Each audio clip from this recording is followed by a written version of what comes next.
Support for Jacked Ramsays is brought to you by Manscaped. Manscaped offers precision-engineered tools for your family jewels. Manscaped just launched their 4th-generation trimmer, the Lawnmower 4.0. You heard that right, the 4.0. Join over 2 million men worldwide who trust Manscaped. With this exclusive offer for you, 20% off, free worldwide shipping with a code JACKED20 at manscaped.com. Again, that's JACKED20 at manscaped.com. And why go with Manscaped? Well, Manscaped engineered the ultimate groin and body trimmer by focusing on intelligent functionality and an incredibly comfortable grooming experience. Their 4th-generation trimmer features a cutting-edge ceramic blade to reduce grooming accidents thanks to their advanced skin-safe technology. I now feel confident shaving my boys. So remember, get 20% off and free shipping with a code JACKED20. That's JACKED20 at manscaped.com. That's 20% off with free shipping at manscaped.com and use the code JACKED20. Unlock your confidence and always use the right tools for the job with Manscaped.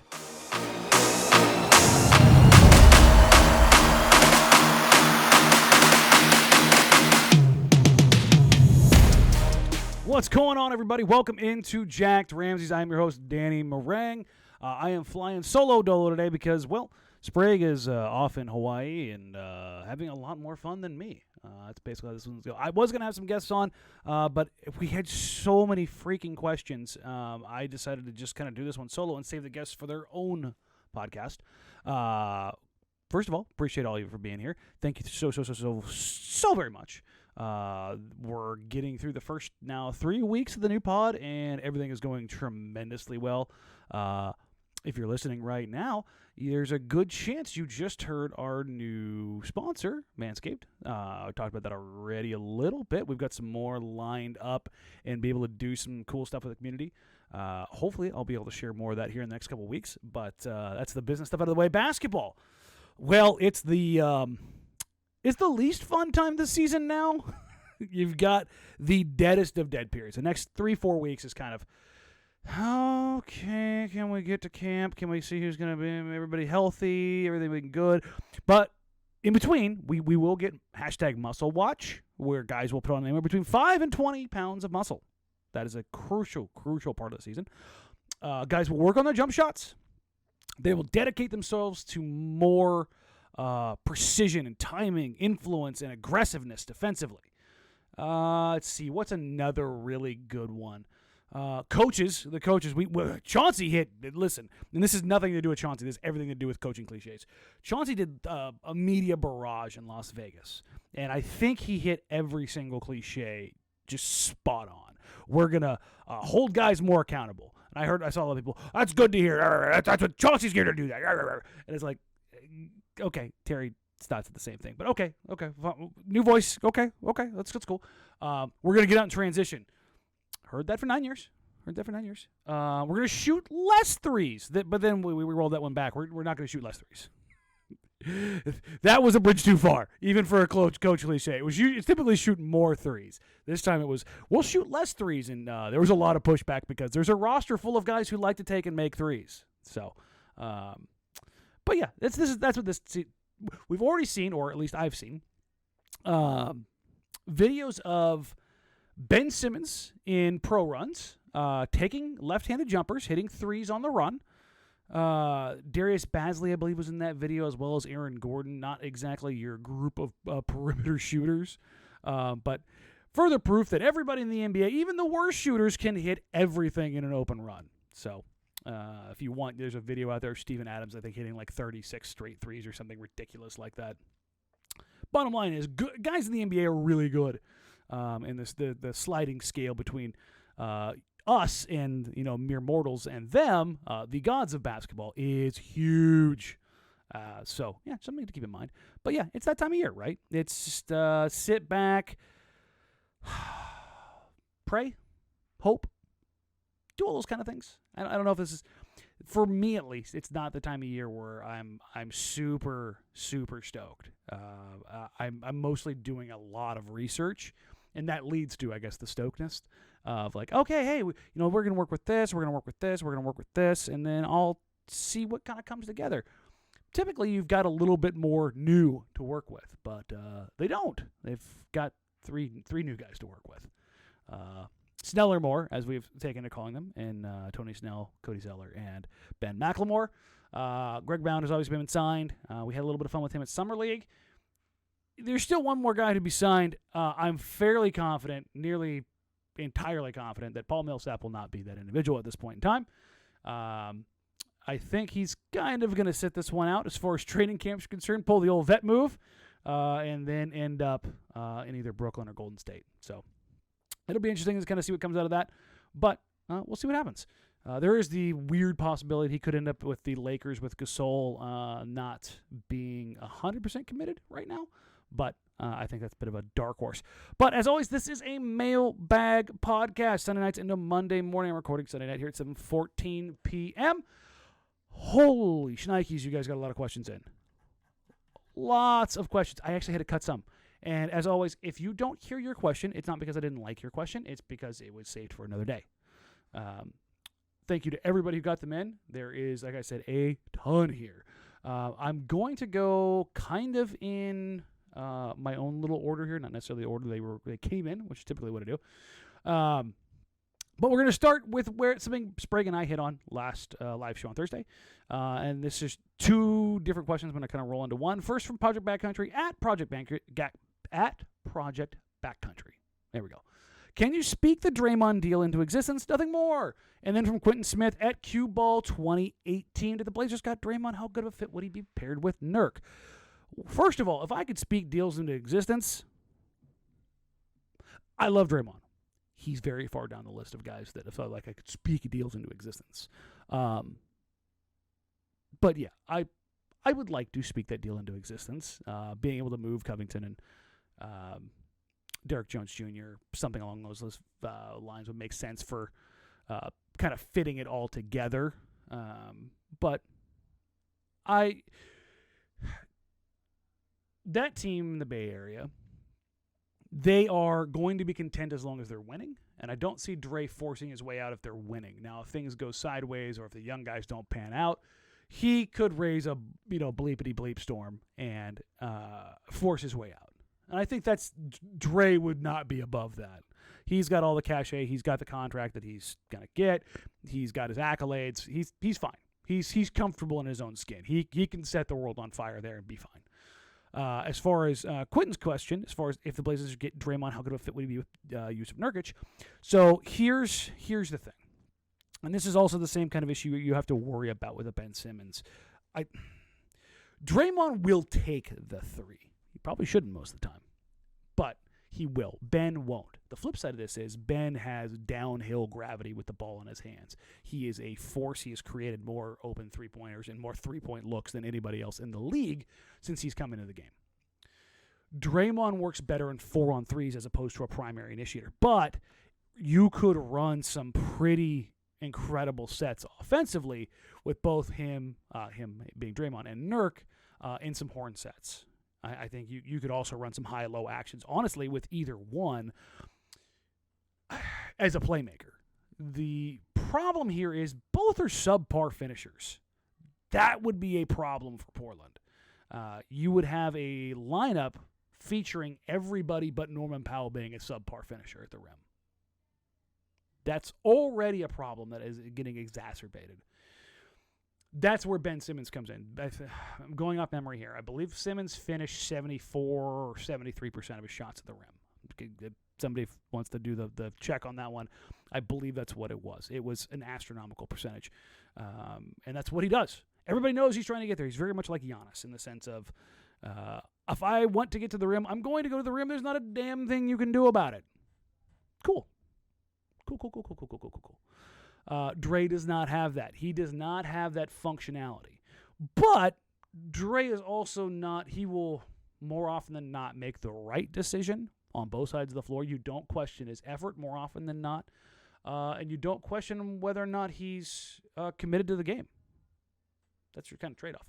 But so as far as pairing him with Jusuf Nurkic, it could work. It's not the best fit. You probably want to pair him with a rim running type or somebody who finishes a little bit better or offers some floor spacing. The additional playmaking and the burden that would take off of Dame and CJ would be spectacular.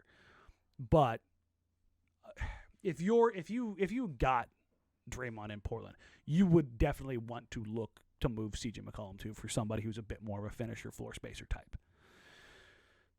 Maybe that's Wiggins. I don't know. I don't know if I believe in the shooting, but whatever.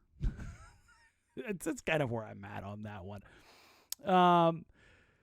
This one from Josh Bullock. I'm going to shift from the Draymond stuff and get into the schedule. That was the big news this week, the schedule drop. Wah, wah, wah, wah. Yeah, that's the really crappy horn. One of these times I'll put the drop in here and just irritate everybody with it. Nobody ever give me anything like that because I will abuse it.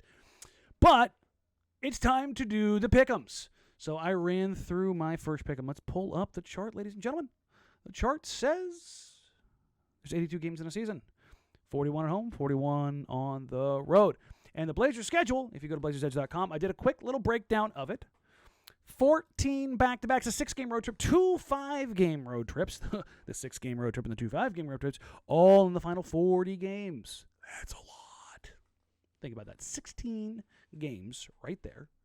16, almost half of the second half of the schedule comes in 3 road trips. Ugh. That's a lot.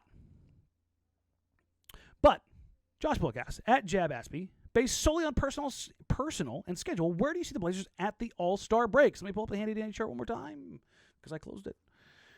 I picked the Blazers, so I do a couple different iterations of this, and this is how it went down for me.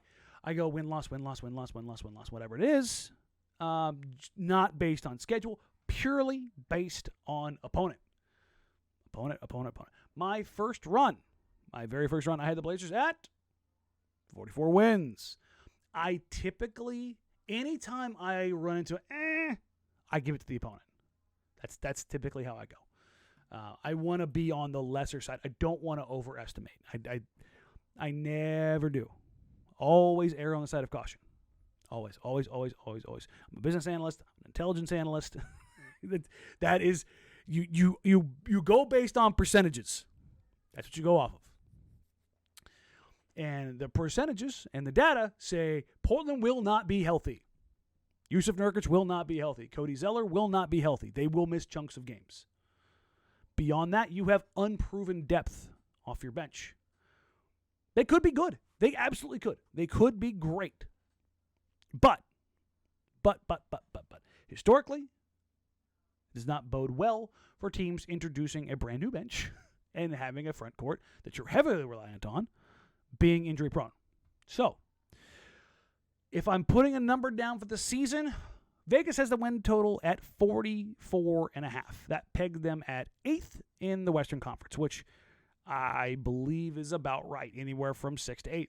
That's kind of where I've seen some folks that are very upset that they're behind both the Denver Nuggets and the Dallas Mavericks. They both have guys that are better. That's the problem, guys. Luka's an MVP candidate. Jokic is an MVP winner. There's levels. They're both bigger than Damian Lillard, too. Love Dame, top 10 player. Those guys are top 5, right around there. So that's a different rant. The flip side of this is, where do you see the Blazers at the All-Star break? So, ran the numbers, 32-28, just above 500. Just above 500. If you pull that schedule up, it is not a great schedule. There are areas in it that is fantastic. The Blazers do start in their first 14 games. They have 8 on the road. That includes at the Clippers, at the 76ers, at the Clippers again, at the Suns, and at the Nuggets. Your home games are against the Pacers, Lakers, Clippers, Grizzlies, Suns, and Kings. Huh? So, after that, you get fat on home games. Fat. And that's where they got to make hay.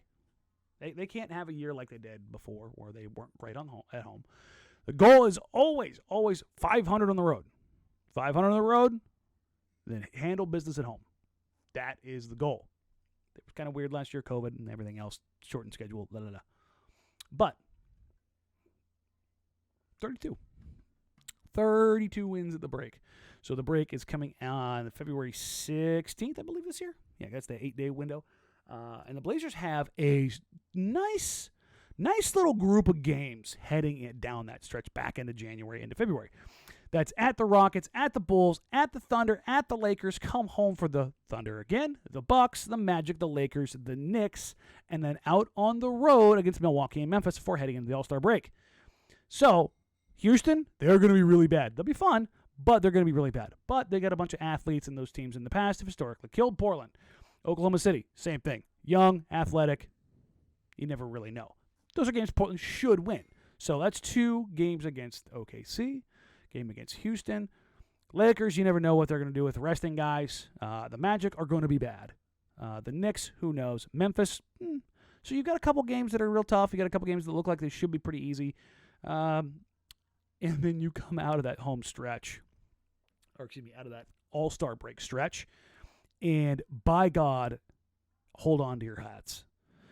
You get Golden State, Denver, Phoenix coming out of the break, and then that Phoenix game is the first of a 4-game trip. Phoenix, Minnesota twice, and then rounding out of Utah.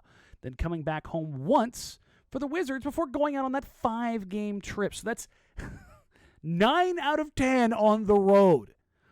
So, that's a little brutal. And those 9 out of 10, you go out on 3-2, so on March 2nd, you come back on 3/21.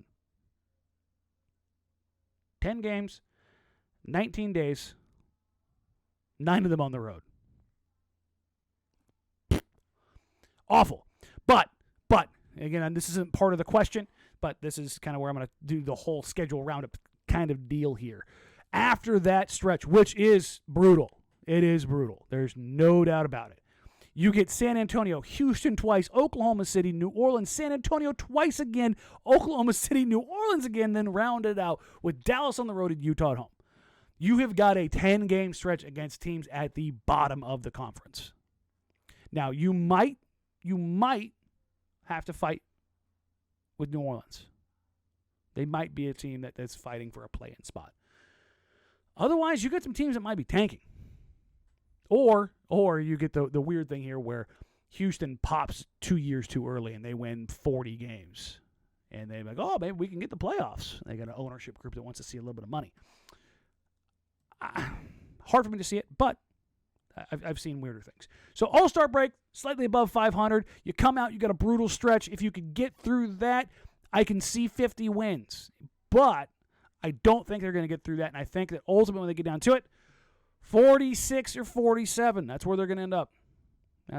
Listen, Travis Demers, voice of the Portland Trailblazers, Chad Doing, good friends, both just texted me out. Absolutely 50 wins. 50 wins. Okay. 50 wins. I don't know about that. We'll see. We will see. How can they get to those 50 wins? Well, at Credence26, Credence asks, assuming Lillard buys in on defense and has energy to expend it, what improvements can be made? Could he be an average defender? Oh, there's so many different ways to slice this. So many ways to slice this about, right? Dame can be okay in ice. Well, he can be good in post-up situations. He can be good in isolation situations. It's not about buy-in for him defensively on most situations, which is pick-and-roll defense. He's just bad at it. He takes horrible angles. There's somebody screaming right now, oh, that's how you coach him to be better. Well, okay, cool. You go ahead and take the guy that's been in the league for a decade and coach him to be better. That happens a lot. It doesn't happen. Can he get better? Yes. Will he see big gains? Unlikely. That's just how it goes. But as far as the buy-in on the other parts, that's where I think you can make some gains. Having more energy, getting back in transition more frequently, not ball watching. I think those are things that are a little bit more coachable as opposed to angles and how you get off things and being in rotations, impacting, the possessions on the ball. I don't think Dame's ever going to be one of those guys. But not being a turnstile, unfortunately, Dame was kind of nicked up in the Olympics, but he got cooked by Ricky Rubio. Cooked, flambéed, fricasseed, roasted. Straight line drives. Didn't look good. He was getting killed on social media for it. Shouldn't happen, especially with that team. So it didn't bode well, but he was struggling with an abdominal issue and something he has struggled with the past, and I hope he goes and has surgery and has it repaired and he's ready to go for the season or whatever the situation is. But I don't think it's totally about buy-in. I don't. And I've made that known plenty of times. I just think he's a poor defender. If it was that easy to be a good defender, you'd have more teams that were better defensively. If it was just about buy-in, if it was just about coaching, it's a legitimate skill, and I think acting like it's not or pretending like it's not is kind of a discredit and a disservice. It's a lot like passing and playmaking. Well, why can't everybody pass like Steve Nash? Well, because he's a god. Why can't everybody do it like Chris Paul? Well, why can't everybody throw lob passes like Andre Miller? Because that's what they do. That's their inherent skill. The defense is the same thing. It's just about effort. No, it's not. It matters. It absolutely does. And you can be more impactful with effort, but you're working with a set skill set. Speaking of defense, Colin Pettit, how different would the Blazers' ceiling be if one of Norm CJ, I'll throw in Ann as well, randomly shows up at camp and is now 6'8"? Their games stay exactly the same, just gain the height. Basically, how different would they be with better positional size? Make Norm 6'8", and he just got probably near a max deal. Not kidding. There's just not many guys that are like that in the league. You make Norm 6'8", he's poor man's Kawhi. That's just the reality. He would be a legitimate small forward. He would be making $30+ million a year. Unequivocally. Downhill, defensive-minded, aggressive, long-armed, hard-working, three-point shooting wing. Yeah, tell me if you heard that before. If Norm came in at 6'8", that would be a hell of a boon. I mean, realistically, the Blazers haven't had that player ever. Closest they've had in the Lillard era is Nick Batum, and he wasn't nearly the level of aggressor that Norm is.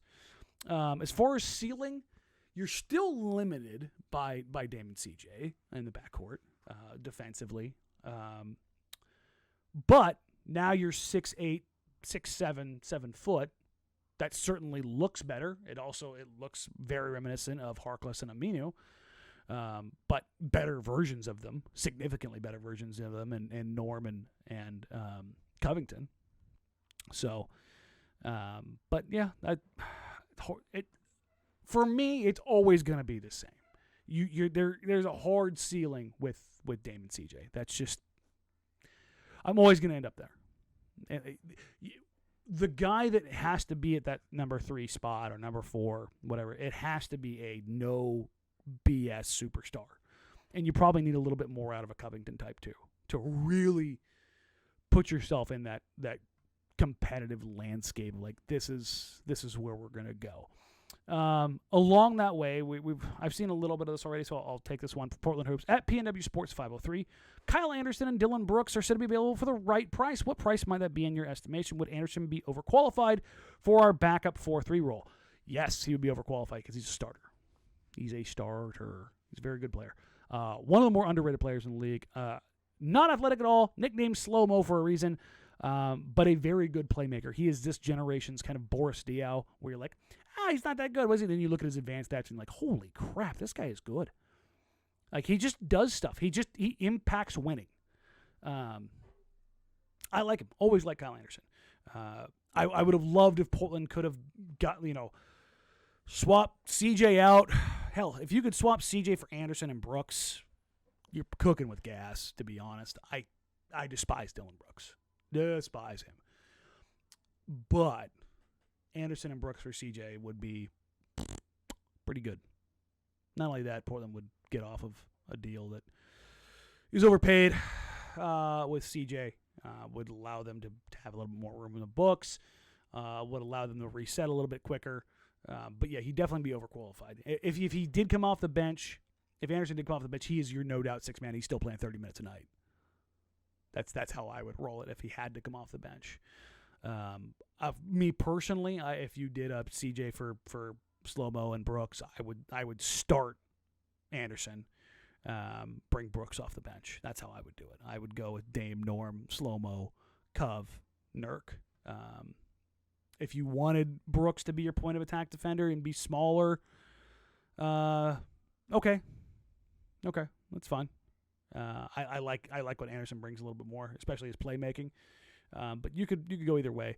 I don't know what the price is. I've asked around and I haven't heard back, so I do not know what Memphis is looking for in this regard, because Anderson's expiring. Brooks has got 2 years left, so it's kind of what it is. But that swap makes sense to me. Does. I don't know how the Blazers see it, but I've always really liked Anderson. So this from Eric at Eric B PDX. Just because fate loves irony, is there any way you can see the Blazers as presently constructed, defying all odds, winning the championship, and becoming the feel-good Cinderella story of the decade? It'd be more than the decade. Miracle on Ice is probably the bar. That or Leicester winning the Premier League. They had plus 5,500 odds. Somebody won a truckload on that when that happened. Was that 2016, 2017? What year was that? It's all blending. Anyways, the Blazers winning an NBA title would be the biggest upset in NBA history as far as titles go, as currently constructed. And I don't even think that's a question. And you can't really compare it to like the Premier League or to the NFL or even the NHL or Major League Baseball, because they have positions in goalie and pitchers that are so incredibly valuable that if they get like locked in hot, the one I always go to, I'm an LA Kings fan, when Quick got hot for the LA Kings and won them a Stanley Cup. I mean, he was good luck. You could not score on him. Just couldn't do it. The Diamondbacks just loading up with pitching with Johnson and Schilling. Okay. You can't do that in the NBA unless you have the guy. So, I can't see it. Honestly, it's hard for me to see them like getting a couple round upset, let alone, because that's the other thing. It's a 7-game series, and you don't have that single player or position that can impact the game in an unlikely way. It's just about top end talent. Just the equivalent of this would be like Damian Lillard turning into the greatest point guard of all time and just being a lockdown point of attack defender, just God mode, and then also dropping like 37 a night while taking care of the ball and setting the table. Basically being Giannis in Game 6, but at the point guard. So for an entire series or an entire playoffs, that's what you're asking. Like, it's crazy. It's crazy. All right, so we got a couple of email questions. There's one in here from last week from Joel. I wanted to make sure I believe Joel's and Cody's were both in here from last week, because there's a longer one from Ryan that I want to get to. This one from Cody. 2 questions. 1, do you think the sudden push and urgency from Dame to make a title team is coming from the fact that this last year there's so many teams in the late round of playoffs that were built from the ground up and not manufactured, like Miami, LA, or the Warriors with KD? First of all, like if you're talking about Miami with the Heatles, it's still built from the ground up to an extent. The Lakers, hell, they were too. They traded the guys. LeBron coming in for agency, that matters. The Warriors, they just added KD to an already. Okay, it's great. I get what you're saying. I don't think it's necessarily about that urgency. I think the more urgency is he's going into year 10. And he's tasted the Western Conference Finals ever so slightly. He's never had a player outside of LaMarcus Aldridge be an all-star alongside him. He's sitting there watching Khris Middleton, all-star, all-NBA, Drew Holiday, all-defensive, all-star. He's watching guys load up. The Suns. Mikal Bridges should have got defensive, all-NBA defensive team. But there's only 2 teams, so whatever. Different argument. Booker, all-star. Chris Paul, all-star. Like, that's where the urgency is coming from, in my opinion. He is seeing teams that, while built from the ground up, they are adding to those teams tremendously. The Blazers have not added anything of tremendous value in a decade. They have lost tremendous value and not gotten it back. That is the difference. That's where the urgency comes from, particularly when he goes to Tokyo and sees what it's like to play alongside other elite players. I think that's a huge one. Second question on Coach. I know there's the old Shea who gets his guy with belts, but I also wonder if there's more to it. What if part of the coaching choice was money? Am I assuming Billups being new is going to demand less money than Mike D'Antoni? To add to this, Olshey said he was going to be building a great staff around the coach, but chose a bunch of guys most of them heard of, and then I bet demanded less money. Again, this smells like a way to save money. I know it's not going to be much money, but I mean, we're talking about a few million, unlike with the players and going over the Peter, but it stinks. Here just might be Olshey, though. You're not wrong. You're not wrong. Without going into too much detail, coaches in the past have left Portland because they weren't compensated fairly, or in their minds, I should say. That was a deciding factor for certain coaches. The Blazers are typically stingy with their coaching money, which is insane, particularly when Paul Allen was alive. Now it definitely seems like the pennies are being pinched a little bit more. But I also don't think Chauncey was completely and totally underpaid. The Blazers were paying Stotts fairly well. I believe he was 7 to 9, somewhere in that range, $1 million a year. Stotts was very well compensated. Both Neil Olshey and Terry Stotts have the same agent in Warren Legary, who's probably the biggest executive coach agent in the league. Chauncey is rep by Clutch, not exactly an agency known for taking pay cuts. Now, the rest of the staff, there's a reason why you probably haven't heard a ton of them outside of Scott Brooks. When Neil Olshey says, I'm going to surround him with an incredibly diverse, talented, widely experienced staff, and then you go and hire, I think it was 4 G League experienced guys. This is nothing negative against G League guys. Nick Nurse is a G League guy. But you can't sell experienced in the NBA and G League in the same sentence and have me believe a single damn word you're saying. Not one. Ednisha Curry, cool, awesome, good. Get more women in there. She's local, too. I'm sure that probably played a part in it. But you can't have both. So we don't get the disclosure on those figures typically. But I'd be willing to bet that they weren't the most expensive assistants. That we aren't talking about the Ron Adamses of the world. But Zelik is not on this list. We're not talking about Mike D'Antoni coming off the assistant bench like for the Nets, or Collins going to New Orleans. Like there were so many other coaches that have gone other places, and it's pretty clear why. Not only that, you have the disruption and the shakier tides of Damian Lillard's future, and a coach doesn't want to tie his ship to this or tie off to this ship if it might sink. So I think that's the way we can go about it. This one from Joel. Love the content, baby. Thank you. Appreciate it. Thought I'd email rather than harass Danny's DMs as per usual. Listen, guys, my DMs are open. Please feel free. I try to answer as many as I can. If I miss you, it's okay to be like, hey, did you see this? It's more often than not, I just didn't see it. But I wondered, is Chauncey a shouter? Will he be an angry coach? Will he scream at the GM's office, give me guys over 6'3" for the love of all mankind? That last part, no. But will Chauncey, okay, let's set the line now. Will Chauncey get more than 2.5 technicals this year? Yes.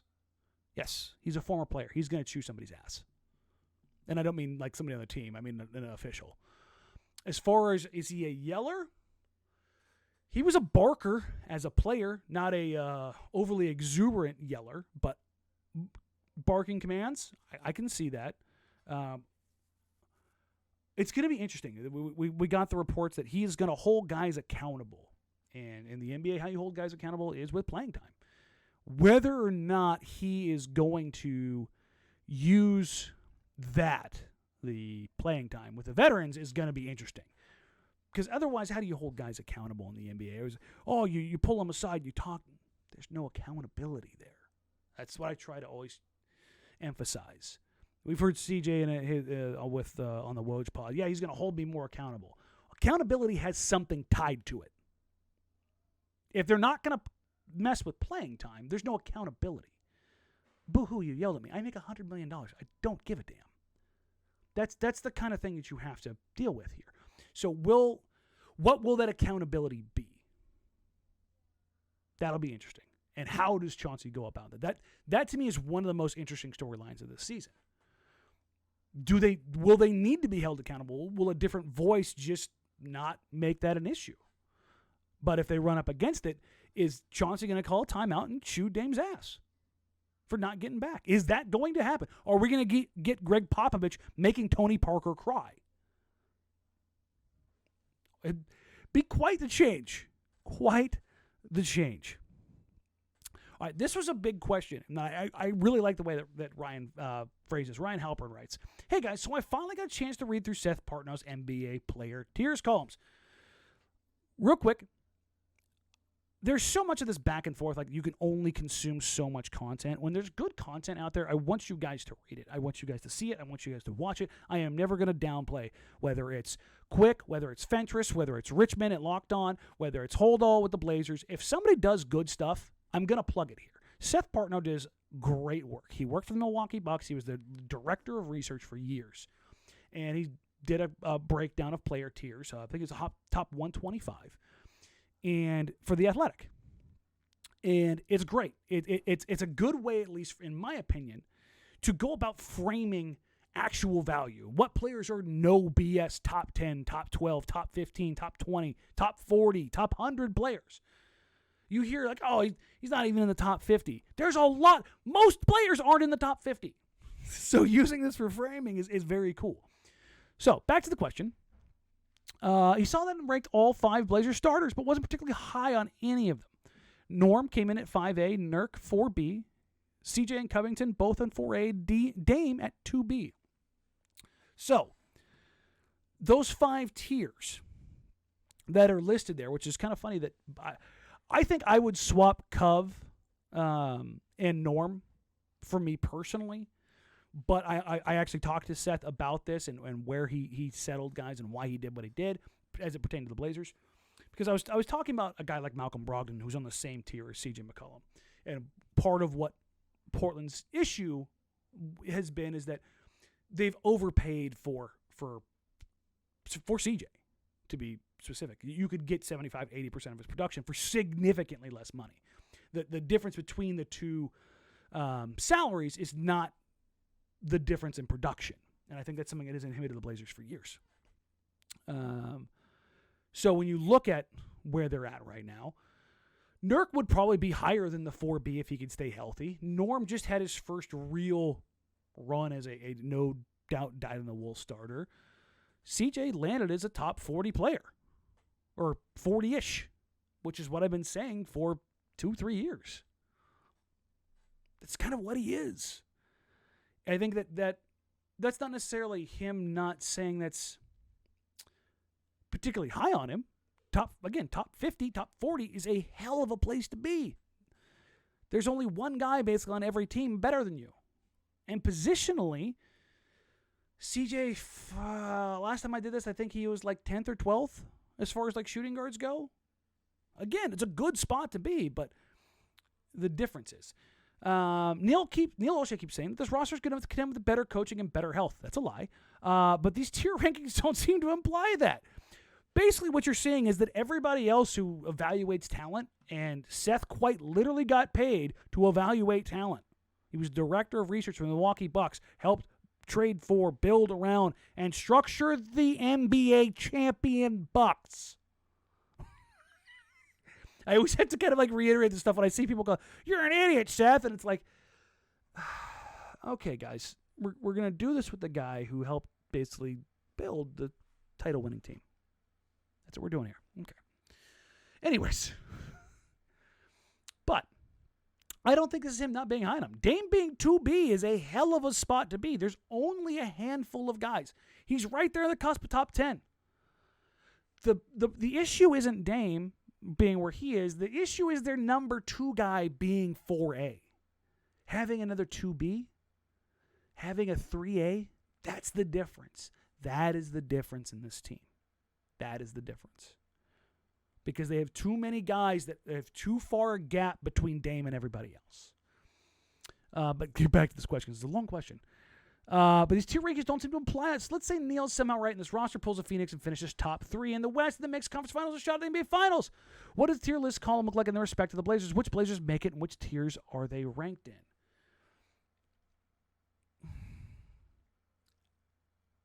I think those things are independent because talking about this and talking to Seth about this and how he's explained it on Twitter as well is that this is about not value to a particular team or this, that. It's about unique value to build towards a title contention. And I think that's what we're... If things went right, this team could make a Western Conference Finals. We've seen that happen. A young Denver team, a stupid OKC team, and voila, here we are. But I also think Phoenix is a better team than that 2019 Portland team. I think the top-end talent is significantly better. You've got a Hall of Fame point guard, probably Devin Booker ends up probably being a Hall of Fame type scorer. You look at Mikal Bridges, he's an incredible two-way player. Ayton is a probable 6-time All-Star when it's all said and done, at least. I think he's going to end up being an absolute stud. That's a significantly higher ceiling than those 2019 Trailblazers, and to me, a significantly higher ceiling than this version of this Blazers team. For the tier list to, like, what would that look like for the Blazers if they were like a no-doubt competitor? CJ would be 2B. Having 2B guys. That's kind of the issue, is they don't, that gap. Everybody else, I think, could slide up around. Like, you can maybe move Nurk into a 4A. You can move Norm into a 4B. But CJ has to make the double gap jump from 4A to 2B. That's the biggest jump in the league. That's the biggest jump in the league. To go from pretty damn good to superstar. Because there's only so many of those guys in the league. And I think that's the issue, is that, and that's something that the Blazers are going to run into all season long. With the way this team is set up. But yeah, it's always one of those things where we can argue this till we're blue in the face. I'm glad that we're going to get this year where we're going to have kind of a control, right? You have basically the same roster running it back with a different coach. Now, it's not COVID and guys aren't coming off injuries and that kind of thing. So it's not exact, but it's about as close as you're going to get. So how much better are they going to be? How much coaching does it really matter? How much does it really impact? How much was Cantor and Melo holding things back? It's things like that. It's going to be really interesting to see how it plays out. So, as always, folks, like, rate, review, subscribe. Jacked Ramsays on Twitter. I'm setting up the other accounts that will go alongside it. Like, rate, review, subscribe. Like, rate, review, subscribe. You guys have done a fantastic job so far in plucking everything. Big shout out to Abby's Pizza, who has been jumping in with us a little bit. They have been fantastic in that regard. I did get your Abby's Pizza question with the pinball. We will get that on with Brandon, because I want to make sure he's able to hit that one. So don't worry, you weren't missed. It'll be there. Brandon will be back after this week, because like I said, he's gone in Hawaii.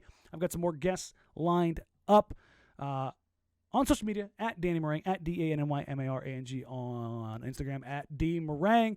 Like, rate, review, subscribe. Send emails, send DMs, questions, comments, thoughts. Where do you think the Blazers are going to end up? What's their record at the All-Star break? What's their record at the end of the season? Let us know. Get the engagement going. Go back and forth with us. We're fostering a community here. And I don't want this to seem like I know everything and I'm talking down to you. These are my thoughts. And when Brandon's here, we're going to disagree and we're going to go back and forth. But that's what this is about. Especially this time of year when we're just dying for something, right? That's kind of where it's going to go. So get into it. We'll love it. I'll have the Damian Lillard breakdown stuff that I've teased for a while now coming out later this week. That is finalized, and I got to do a little bit of tweaks here or there, but that is going to be done and ready to go. Thank you all so very much.